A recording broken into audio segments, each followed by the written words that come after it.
So where did I leave? Yes, at the voltage divider, right? So there are two impedances passive impedances connected in series. The input signal is given across both of these impedances, and the output is measured across one impedance. So you should be able to recall your basic electronics knowledge and see a voltage divider within. And once you see a voltage divider, you can figure out a voltage across a single impedance if you know what the voltage across both of these impedances connected in series is. So based on that, we can obtain an expression for output voltage. Now the transfer function is literally the output voltage divided by input voltage, and what I have given over here is what the transfer function would be. Once you obtain the transfer function, obtain an expression for the gain, and this can be done by evaluating the magnitude of the expression for transfer function. Now what you have for the transfer function is an complex expression. If you want to obtain the gain, magnitude of this expression, first make sure that there is no complex number in the denominator. To do that, multiply the only complex number that you have on the denominator by its complex conjugate. We have to multiply both the numerator and the denominator to do that.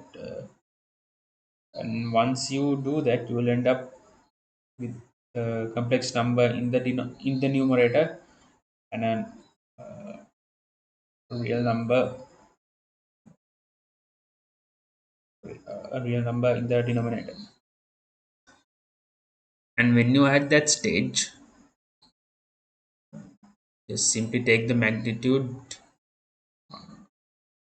by squaring and adding together the real and imaginary components and obtaining square root of that. After that, you can replace omega with the term 2 phi f, where f means frequency, and you'll end up with an equation like this. That's it in regards to obtaining the transfer function. Once again, you'll have to obtain the notes from your batchmates who were present in the class if you want the detailed breakdown of these steps. And I recommend that you make yourself present in the physical class at least for the last two remaining lectures. Okay, moving on. Well, that was how you would use mathematics to figure out what's going on in such a circuit. And that's for your fundamental knowledge. But now let's move on to using tools that we have at our disposal to bypass mathematics and implementing things as we see. Okay, so I'll just fire up MATLAB and bring this up. Okay, so this is what we have. You will recognize the two impedances or the two passive circuit elements. Some voltmeters around. I have connected these voltmeters so that I can show you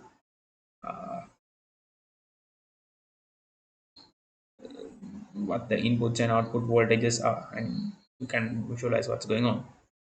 Then we have the solver configuration and the grounds, which are compulsory blocks or compulsory features of any given uh, simscape or simulation. Okay, but what you have doubts with, perhaps the only place that you'd have doubts with in this model is the existence of two voltage sources One is labeled as input and one is labeled as noise. So let me double click the input for a moment. And as an input signal, as the pure input signal without the noise, it's a I have defined a sinusoidal signal with 10 volts amplitude and 2 hertz frequency. I could have specified the noise in this voltage source as well, but I didn't do that because if I enabled it, I wouldn't be able to give it.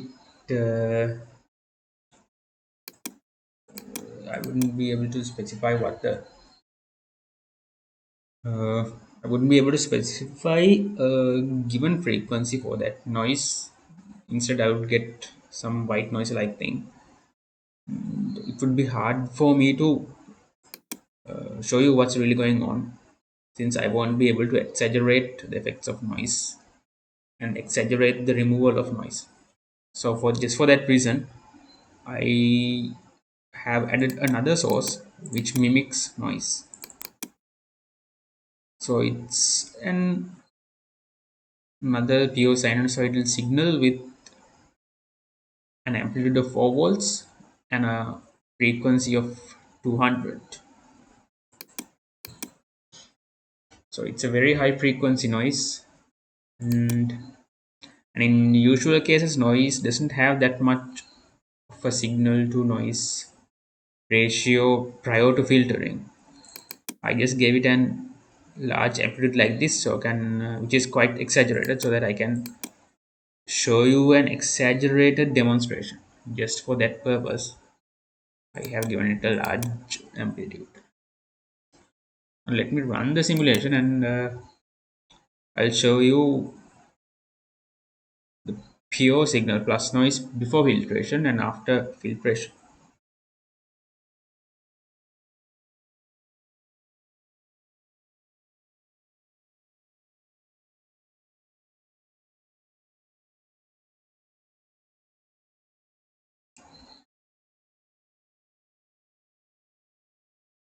It's quite a simple circuit, but it takes some time.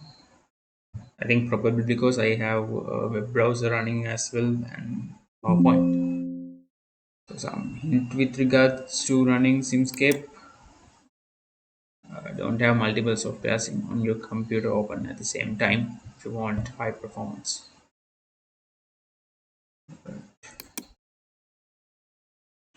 Well, this is the signal prior to filtering. Now remember the original signal I meant without the noise, before the noise is being added, is a pure sinusoidal signal with an amplitude of 10 or so, frequency of 2 hertz. So your signal is an extremely low frequency signal but with a high amplitude, and the noise is an extremely high frequency signal but with a kind of low amplitude.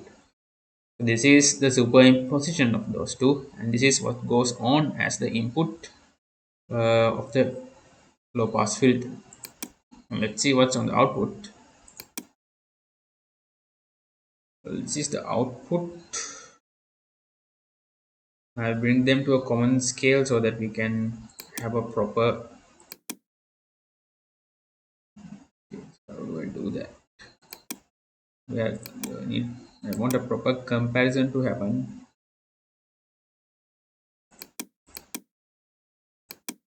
Right.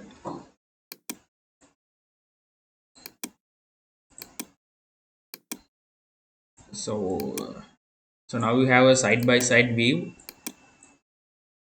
of the input signal to the filter and the output signal of the filter. I think due to the fact that I have exaggerated the noise signal, the noise component of the signal, difference would be quite visible to you. Let me explain what the difference is.